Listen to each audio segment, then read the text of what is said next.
Kicking off the list at number 10, Together at Last. Remember when you were a kid and your mom would bump into their friend at the grocery store? That was the worst. While they caught up for what seemed like hours, you were bored out of your mind just staring at like bags of rice and cleaning detergent. That's when the Shrew's Fiddle comes in. Two women would be locked together, hands included, and face each other, all because they were too loud or they were arguing. These were used in the Middle Ages, most commonly in Germany and Austria, and the contraption would have 3 holes, one for each wrist and the third for your neck. Now sometimes they would attach a bell to these Shrew's Fiddles to alert the town that the victim was walking by, you know, in order to talk smack, maybe huck a tomato or two. But the double fiddle, that was the worst. You weren't released until the argument had settled. Some families have an argument shirt where they put the 2 little siblings in and they can't take the shirt off until they get along. This is like a horrible medieval ages version of that. Much more uncomfortable. Not made of cotton. Or funny. Just bad. Just all bad. Number 9, point blank period. Alright babes, let's try not to shudder, but let's talk about periods for a second. Aunt Flo, the Red Sea, Shark Week, so many names to describe a pretty sucky time for people who get their period, right? Well, it might suck these days, but back in the medieval times it was a hell of a lot worse. They just didn't have the same kinds of resources that we have today, so a lot of people had to use their noodle to figure out how to get by. Period products weren't really a thing back then, so people had to get creative. They would use rags or other linens to fashion a pad, but underwear also wasn't really all that popular yet, so they had to find a way to keep things in place. They would also sometimes fashion a makeshift medieval tampon of sorts where they would wrap cotton fabric around a twig and shove it up their hoo-ha. Sounds mighty uncomfortable if you ask me. Some people would also seek out bog moss because it was remarkably absorbent, so they would make their period products out of that sometimes too. This type of moss garnered the name blood moss because of its use in treating wounds and use in period products. For other people who just couldn't create these kinds of things, they would just resort to wearing red the whole time, so everything just kind of blended in. Menstruation, but make it fashion. Number 8, the ducking stool. This next one requires so much effort as like a team. I can't believe this was a real thing. The ducking stool was made to punish women involved in sexual activities. How dare you? Shame. Men were punished too, but if we know anything about history, it was mostly women who had to put up with this shit. There was first the standard ducking stool, so women would have to sit in this chair, strapped down while sitting outside of their home, or they were carried down the street. Humiliation at its finest. The town would be like, they had sex, can you believe it? Let's take the day off work and embarrass them now. Losers, they're the losers. So stupid, so backwards. The second version of the ducking stool was essentially the same thing, only it was ducked into a river over and over and over again to cool her moderate heat. At least that's what French writer Francois Maximilien Misson says. They should cool off all those angry villagers, if anything. I don't know, dip them in the river. They're the ones burning with rage because somebody who lives over there had sex once. It's really weird. Go home. Relax. At number 7, Satan's incarnate. Back in the medieval age, women were very much oppressed and incredibly misunderstood. I mean, they thought so many women were witches, and as time went on, the criteria for diagnosing a woman with witchitis or whatever got bigger and bigger to the point where literally any woman could be accused of being a witch for the most BS reasons.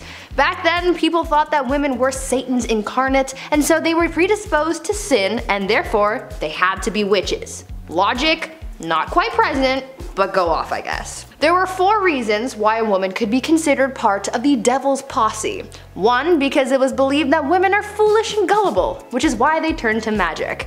2, because women are insatiable when it comes to their carnal pleasures, and so they seek out help from the devil to satiate their needs. 3, because women talk a lot and we speak lies apparently. And 4, because women are weak, and the only way we can seek revenge is by using magic powers and spells. Now what in the balls is this all about? I don't know. Maybe men in medieval times were just jealous that they couldn't kiki it up with the devil, or because they knew deep down that women run the world. Number 6, nosy neighbor. If you were a man back in the Middle Ages and you had an affair, well, you would have to pay a fine. And then that's it. You would go back to your life. But if you're a woman, like everything else on this insane list, it was so much worse. Affairs happen a lot, okay? It's normal. Remember that Ashley Madison scandal back in 2015? It sucks, but also it's not surprising at all. This isn't news to us. Back in the Middle Ages, women were treated the worst for these affairs. They would take their noses off. They would literally take a woman's nose and or ears off of their face, because they had an affair. Frederick II used to punish adulterers by using rhinotomy. That was the removal of one's nose. The whole point of this was to make the victim unattractive. Isn't that the worst thing you've ever heard? This is a real thing people did, swear to God. Thing is, nobody is running around confessing that they're cheaters. Somebody has clearly spilled the beans, so they knew what was gonna happen if they got caught, yet they would still rat each other out. Meanwhile, the guy just pays a small fee. Snitches get stitches. Just saying. At number 5, married young. Lots of people get married at different ages. I mean, I know people I went to high school with who are already married, and I know people who didn't get married until later in life. But in medieval times, women, or rather girls, were getting married off at very young ages. At just 12 years old, a girl would reach the age of maturity and was then entitled to marry, usually to someone her parents had already chosen for her. To me, that just sounds so unfair, right? I mean, this kid hasn't really been able to live their life, make mistakes and learn from them, and now they're expected to be a wife and soon a mother? I could never. I mean, I'm only 22, so I'm not even thinking about those prospects, but I couldn't even imagine the amount of pressure that would be on a 12-year-old at the time. What's worse than just the age at which these girls got married was the treatment that they received from their husbands. Under civil law, a husband was literally allowed to physically harm his wife. In moderation, of course. It was actually a medieval tradition for husbands to, quote, treat his wife as a pupil and teach her manners. As you could imagine, this made a lot of wives really mad, and so many wives offed their husbands. But things rarely got better after that, because if they were caught, they would be sentenced to burn at the stake. Note to self: don't get married in medieval times. Number 4, the walk of shame. We've all heard the term walk of shame at some point, but what does it really mean? And also, where did it originally come from? Well, it was originally referred to as a skimmington or rough music. I know, it doesn't mean they would blast Slipknot this whole time. This was done to wives who were bossy or overbearing. They would be forced to walk through the entire town barefoot. All those crooked, horrible stone roads, ankles just toast. It was horrible. They would also be scantily clad too, because why not? Because men are making the rules, that's why. And as you guessed it, crowds would be waiting outside, all prepared to bang pans and yell horrible things at her. I guess these dudes just never had jobs. I don't know, they were just always on standby, ready to yell at a lady walking by through town, bare feet, all because she was deemed too bossy. Okay. If you're wondering who exactly is responsible for these public humiliations, the court. The official court. Judge Judy back in the day would be like, yes or no, did you raise your voice? Okay, case dismissed. Take your shoes off, we're done here. What a joke. At number 3, ladies of the night. Sometimes you gotta do what you gotta do to get that coin, right? We all have our side hustles and dead-end jobs to be able to afford rent and whatnot. And sometimes we're not exactly proud of the work that we do to make money. It was the same back in medieval times. People had to find any means to make money, and for a lot of women, they used what their mama gave them to support themselves and their families. One of the more positive sides of life for women in medieval times was the fact that being a woman of the night was actually a recognized profession. Later on throughout the times, this profession would be deemed illegal, but in medieval times, it was as common as being a baker or something. These women were actually considered to be merchants because they sold their bodies as if it was any other sellable good. Being a woman of the night was such a common and widespread profession that nearly every town in medieval times had a brothel, even in towns with small populations. So yeah, maybe they didn't have that big of a marketplace, but they no doubt had a place where you could go see some quality mommy milkers. Number 2, grand theft witchcraft. If you were a woman in the Middle Ages, you were accused of being a witch pretty often. They thought women communicated with the devil, like Bree mentioned earlier, just because some townsfolk with 3 teeth said so. Great, thanks Abe. Good job, good report. The punishment for practicing witchcraft wasn't a heavy fine like guys who cheated, but they would be burnt at the stake. This was popular in Scotland along with drowning. Those are the 2 big ones. Remember earlier how I said women would sometimes be dipped into a river or a pond? Well, they would also sometimes just be left there. It's called witch dipping, and depending on if she floated or sank, that's, you know, witch or not. The dumbest thing I ever heard. If you were charged with treason or witchcraft, that was the ideal punishment, because it surely beats burning to death in front of an entire village. This all got out of control come the start of the 17th century with the Salem witch trials. That's when people were like, you know what, I think this is wrong. I think we should stop, let's put this torch out, I think we're good. That's when 19 people were executed for being witches. God forbid you knew how to do bedmas in the Middle Ages. Also, that's a lot of coordination to get that many townsfolk together and be like, okay, you need this, how many people are standing here? Almost like you would use basic math to figure that out. You're a witch too. Spoiler alert, we're all witches, because we know things. I don't know. I hate this. And finally at number 1, crimes of the heart. For some unknown reason, people were really out here in these streets in medieval times trying to accuse women of everything. Witchcraft was a common accusation, but the other common crime that women were often accused of was adultery. But you see, the thing is, someone could accuse a woman of adultery even if she never had physical contact with another person. Now, how the heck does that work, you ask? Well, it depended on where these people lived. During the medieval age in the Byzantine Empire, it was considered adultery if they spent a night outside of their husbands' or parents' homes. In Slavic parts of Europe, a woman could be considered guilty of infidelity for simply going to a public event. I'm pretty sure with this logic, if you even breathed in the same general vicinity of a man, then you could be accused of adultery. I mean, what the F is that up? The only bright side, I guess, is the fact that when it came down to punishments for adultery, men usually got the worst punishments in comparison to women. However, they would be accused of this crime way less often than women, so I guess in a way we still got the short end of the stick. Damn it. Number 10. Pressure to perform. In the Middle Ages, either partner in a marriage was entitled to coitus with their partners under any circumstances. It was called the marriage rite. This went both ways, and unless you were passionately in love with your partner and straight, this could be a nightmare. It was so sacred you could even get it on in a church and the priest would be like, "Yep, go for it." Failure to perform in the bedroom or anywhere was grounds for divorce, which was a huge deal at the time. Now the first problem here is a lack of consent, but the biggest problem for men who weren't inclined to sleep with their wives was impotency. There was no sympathy for men in these circumstances. If a wife accused her husband of this, then the couple would have to undergo a bedroom trial, where a crowd of wise elders, mainly grandmothers, aunts, and mothers, would watch the couple in their bedroom for 3 nights. If you were rich, this was even worse. These trials would be carried out in public, in court. Yeah, that's right, the wife had to prove that the husband couldn't get it up in court. Now he could call on women of the night to prove his prowess, if he was so inclined, but if it was proven that he couldn't, then the couple would be divorced. But the bottom line, the main point of marriage was to have children, and if there weren't any, then this failure was placed heavily on the man. Number 9. Beastly justice.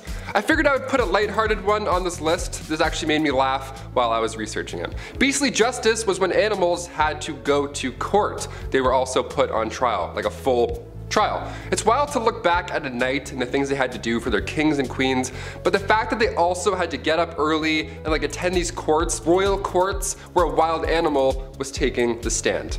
And it actually happened in history. This would happen after an animal runs through town. It would attack people, being confused and all, as most animals are, but the townsfolk would actually believe that the devil was involved in this animal's scheme. Like these animals worked for Big Red himself. In 1457, villagers in France had to deal with 6 pigs who ran wild and attacked locals. They did a lot of damage, so instead of just putting the animals down or setting them free, away from your town, they took them to a real trial. There was a judge, a couple prosecutors, 8 witnesses, a defense attorney for the pigs, which I gotta say, we should do a list just on that person alone. What a weird job. These pigs were hung from a gallows tree. A knight had to formally hang pigs after a trial was concluded.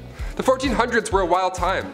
Your Honor, due to my client being a pig, Number 8. A tanner. Even for a medieval peasant who never washed or cleaned themselves and literally lived in filth, this was a dirty job. Women were more commonly found in household chores or as milkmaids, barmaids, weavers, artisans, and tenant farmers. This job may have fallen mostly to men, and it was a rough one, I'll tell you. Men would rather go to war than do this job. You had to get skins from a butcher, along with the grime that covered it, which was mostly manure and blood. Then you had to trim the skins and get rid of all the hair. To do this, they had to let the hair follicles rot by sprinkling it with urine or soak it in a wood, ash, and lime solution.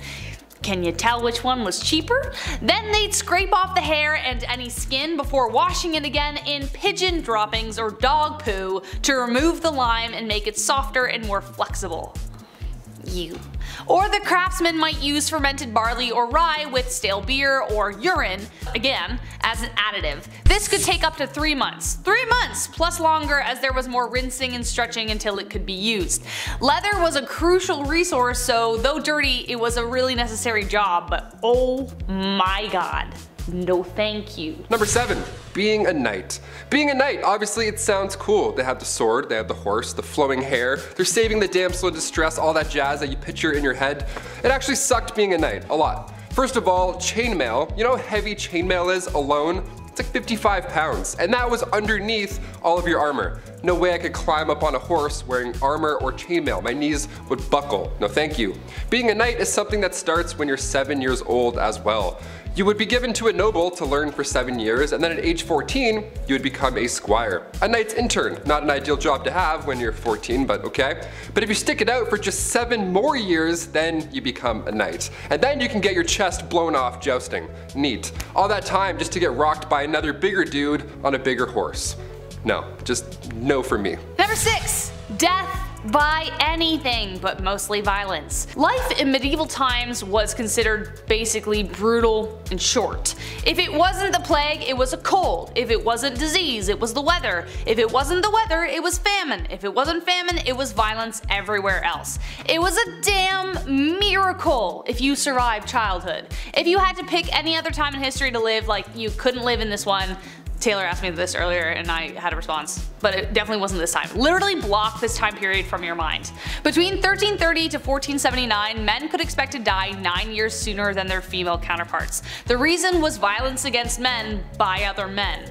But the biggest factor that made especially men's lives so short was the violence, as I mentioned. Think about it. It was men who were often called to war with only their farming tools, or if they were proper soldiers they would have had more, but they were called off to do jobs that literally required them to kill or be killed. Homicide levels in medieval England were around 10 times higher than they are today. This isn't to say at all that women were excluded from this, they were mostly the victims of this violence, but there was a culture around men that expected them to take part in violence to the extreme. From drunken brawls, to duels, to playful sword fights gone wrong, torment, there was a lot going on. Male gangs were responsible for most of the mayhem as they were bolstered with the need to prove themselves. But also, if you were about to get mugged in an alleyway and somebody wanted to fight you, which was very likely because everyone was on edge, it was good to have backup. Number 5, rat catcher. As the name hints towards, rat catchers are one of the worst jobs you can have in and around a castle. It's an important role, of course, like being a fool or a literal walking talking toilet, which I'll get into later, but there needs to be a chasseur de rats. Chasseur de rats. I'm just gonna start calling myself that. Back in those times, rats and mice were the leading source of spreading disease. They didn't have city buses or, people walking around throwing bottles, and with these castles being big and dark, they were probably full of rats. Black rats were a common household problem, yuck, so in comes the well-respected rat catcher. These guys would sometimes try and use spells to get rid of rats. Wouldn't work really too well, but more often than not, that didn't work, so poison powders were the main trick of the trade. The most famous you probably heard of is the Pied Piper. He visited Germany, he arrived in this small town, and rumor has it this guy used a flute to drive all the rats just into the river. He does a musical performance and then exterminates all of your pests. If anything, he should be getting a bonus. But rather the town insists they weren't even gonna pay him, so he used his flute to make everybody just go away and leave the town forever. What an OG. He's like, you don't wanna pay me? No sweat. Number 4, the Crusades. Just imagine this.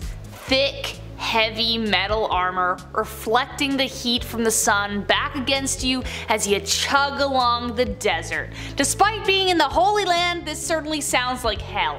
As I mentioned earlier, men were expected to go to war when called, even if they had no training or skill and maybe knew how to use a toothpick but had no idea what a sword was. For many, it was a death sentence, and the first Crusades were particularly brutal because you weren't only being called to war because of, honor, but you were being called to war because it was a religious thing. Getting there was awful in the first place, you might not even make the voyage. Then marches through the desert were long and hot with soldiers constantly at odds with starvation, dehydration, disease, infection, the elements, and then of course a spontaneous attack from the enemy. So you're exhausted and all of a sudden you have to be like, fighting somebody to save your life. There are even stories of some of them boiling shoe leather to eat it because they had nothing else. And after what we know of tanning, Many crusaders justified their suffering as a part of the spiritual journey, so if you did fall ill to disease, you were just kinda left by the side of the road to die alone. Number 3, Groom of the Stool. Nowadays, assistants grab your coffee for you, maybe they answer some phone calls, keep the business running while you're off doing your other business stuff. Assistants are vital. The Groom of the Stool was quite vital when it came to the king. Created by King Henry VIII, the role was to assist the king's bowel movements. Yeah, you had just a box with you that you carried at all times, little opening lid, smelled horrible, and you would literally follow the king until he needed to use you. Yeah, porta potties weren't a thing, and there's no way you're going to catch a king in the woods. In fact, you won't even catch a king wiping his own behind. That was also reserved for the Groom of the Stool. Lucky you. And this stool, you would have water, towels, a wash bowl, the whole setup, and you're probably thinking, Taylor, which poor soul had to be stuck with this role? What must you have done to deserve such a punishment? Well, this is the job you wanted, really. Only sons of noblemen could take on this role, and in doing so, they also gain access to every room, tons of nice clothes, any bedchamber furnishings, and of course, a high pay. Yeah, I would say this is the craziest job on this list, but it's really not. Number 2, the executioner. A man named Franz Schmidt meticulously chronicled his life as an executioner in detail, and well, as you can guess, it's not a fun one, but there was a lot of humanity behind it too. He had to start practicing on pumpkins at first, then graduate to live animals, and then humans. Who would choose a role like this? Well, though legally the role wasn't hereditary, it pretty much was by expectation and blood. The job was passed from eldest son to eldest son, with other sons being trained to fill vacancies. Daughters of executioners married sons of executioners, so the position would continue. As most people saw this as a pretty undesirable profession, it was difficult to keep anyone at their posts, so the job fell to the men who inherited the axe, as it were. So not legally, but it was. This cycle of executioners created something called executioner dynasties across Europe. The existence of these dynasties meant that men were trapped in this cycle of employment and had few other opportunities to work. It also meant you had a very lonely life, as people who associated with death weren't people anyone liked to hang around. And number 1, the gong farmer. The gong farmer, of course we had to end on this one, as it's definitely the most crappy of the list. Medieval washrooms are just horrible. They're not really a thing. They didn't have the sanitation techniques that we have today. Stuff would often pile up within the castle walls, and over time it would smell worse and worse. You can only imagine. The rat trapper would be around this area too, I'm assuming. So maybe they would see each other and fist bump and be like, hey, our jobs suck, nice, let's do it, get that bread. So these respected gong farmers, they would come in and take the bad stuff away from the castle. They were crap commuters, essentially. These cesspits were usually in the bottom of the castle, the lowest level, because you know how gravity and things work. These guys would go in and dig through years of yuck, piles of it, just moving all day long back and forth out of the castle. They too were paid well, really well obviously, but a lot of these gong farmers got sick. A good number of them just wouldn't come out of those pits. Pretty horrible, right? And on top of that, people didn't like talking to them. Their job wasn't cool like the guy who takes heads. Head and shoulders also didn't exist back then. They didn't smell the best. They were often just kind of and they cross the street. It was sad. It was all bad. Hashtag all bad. Number 10. Starting off strong with animal court. That's right.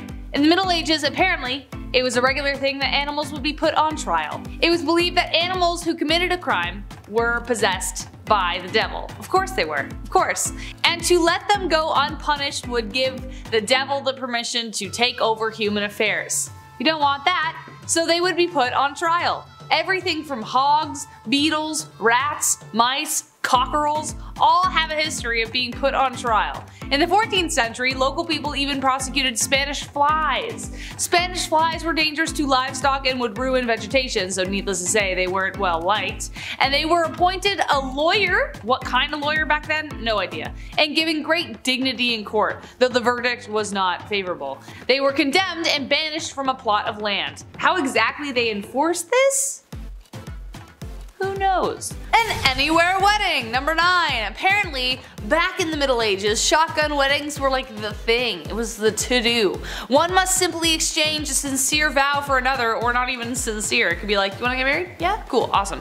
And 2 people could be married. Considering the hot blood of the youth, this could happen anywhere, even after they had already done the deed. Therefore, keeping track of who was married to who got pretty confusing. So then the church finally decided to make marriage a holy holy sacrament, which must be observed by God, but not only God. The families had to make sure the ceremony was official all the way to the wedding night.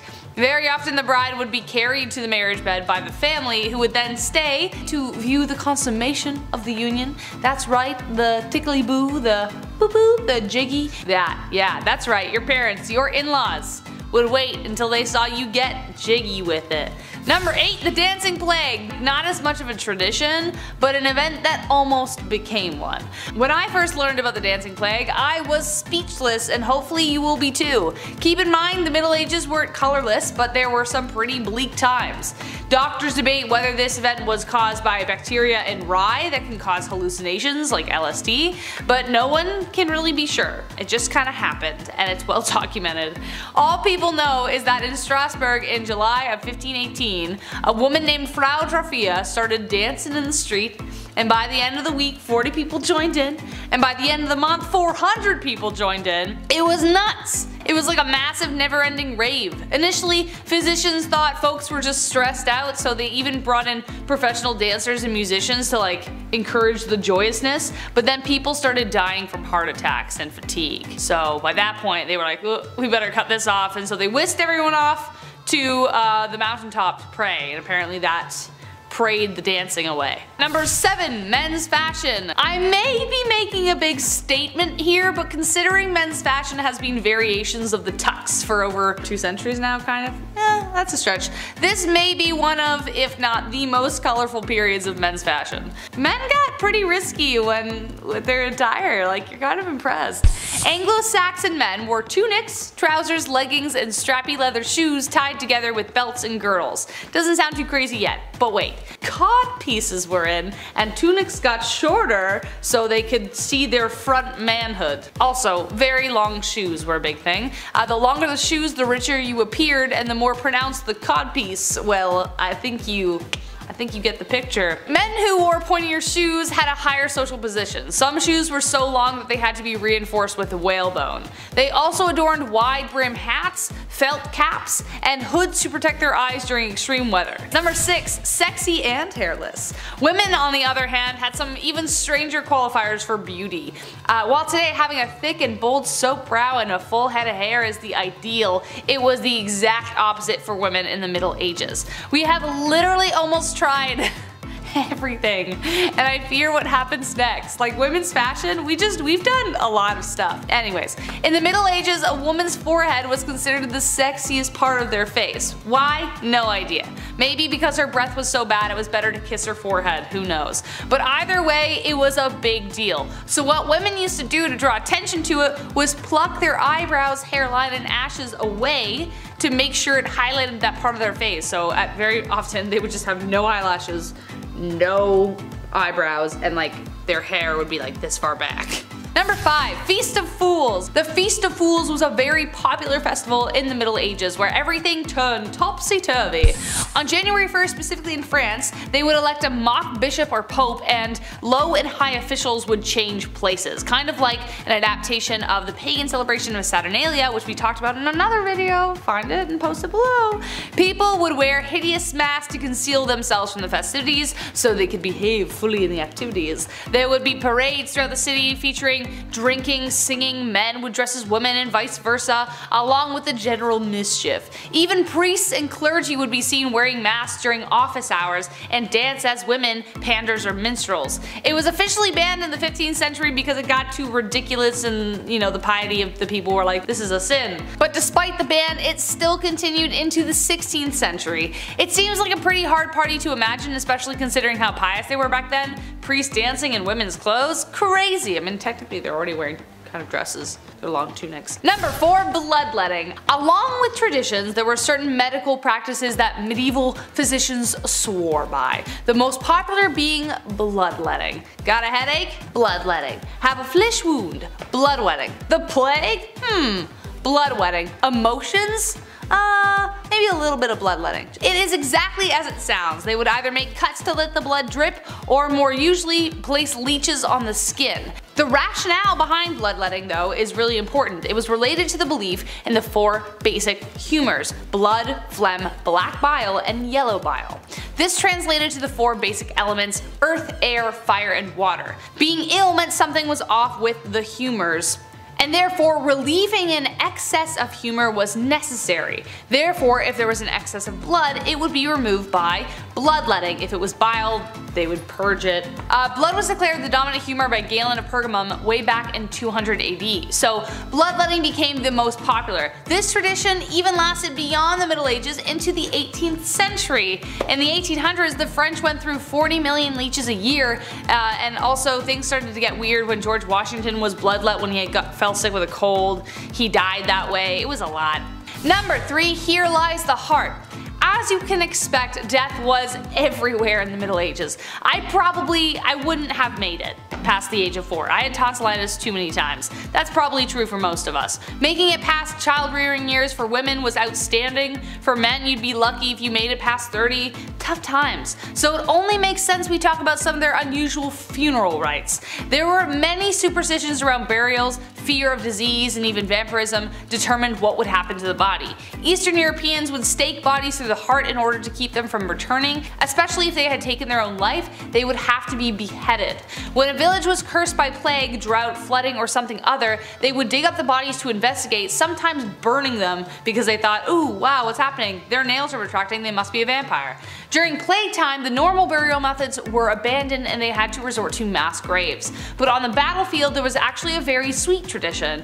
If a loved one died on the field and the body could not be transported back, the heart would be removed instead. It would either be kept in a box of ivory with spices or buried somewhere. Number 2, the mystery plays. If you weren't busy trying to avoid the Black Death, then you might have attended something called a mystery play. Mystery plays were a sequence of performances referred to at times as the cycle plays. During the 15th to 16th century, before playhouses were even a thing, these plays were performed annually in the biggest towns in Britain. They were called mystery plays because they primarily addressed the miraculous mysteries of God himself. Throughout the whole course of the day, the whole arc of the universe from Garden of Eden all the way to Judgment Day was performed. They were organized and funded by acting guilds, which was another reason as to why they were called mystery plays. The troops themselves were called mysteries. The troops were often made up of craftsmen who would use the show to show off their wares. The performers were ordinary people with a flair for the dramatic, but they had to be damn good, otherwise they would get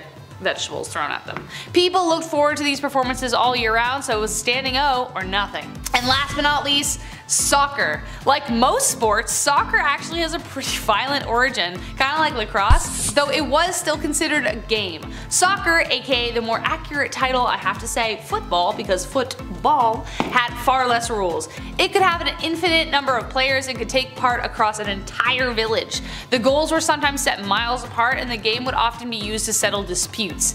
As a result, they got violent. They got really violent. You could do absolutely anything in order to get the ball, save actually taking someone's life. It also wasn't strictly football. You could use any part of your body to get there. Wrestling, punching, kicking, scratching, tripping, you name it. If it got you a goal, fair game. But it is all fun and games until someone's eye gets poked out. In 1314, King Edward II decided it was time to put a damper on the game that was causing too much injury and property damage. He forbade the games and condemned any who disobeyed to imprisonment, but you can imagine that people didn't play by those rules either, because soccer still exists today somehow.